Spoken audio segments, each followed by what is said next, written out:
Given below are some examples of wave motion. State in each case if the wave motion is transverse, longitudinal, or a combination of both.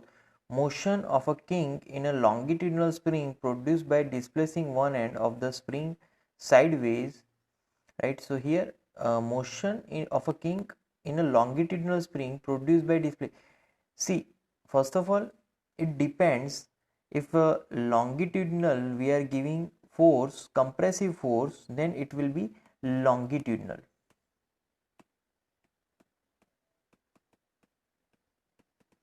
So if we are giving force parallel to the length of that spring, then it will be longitudinal. But if we give force perpendicular to the length of that spring, then it will be transverse, because transverse oscillations are always perpendicular to the length and longitudinal uh, oscillations are always parallel to the length.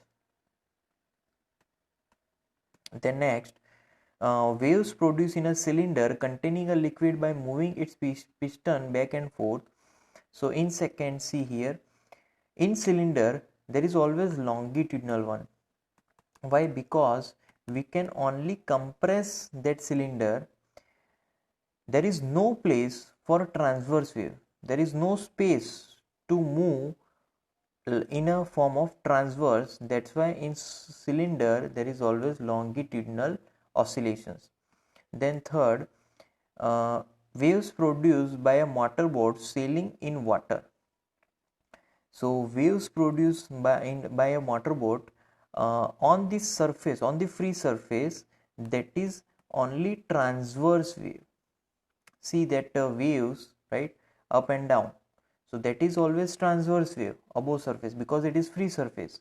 But below that free surface there is always longitudinal wave because it is the compressed one. So there is longitudinal wave below the surface. Then fourth, ultrasonic waves in air produced by a vibrating quartz crystal. See again, this is in air, right, produce vibrating quartz crystal. It is again longitudinal wave because that is inside the atmosphere. So here ultrasonic waves can't sustain shearing stress, right? It can't sustain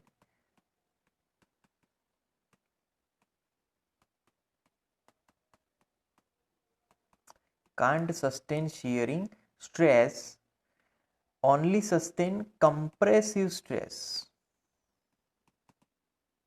That's why we get longitudinal waves here.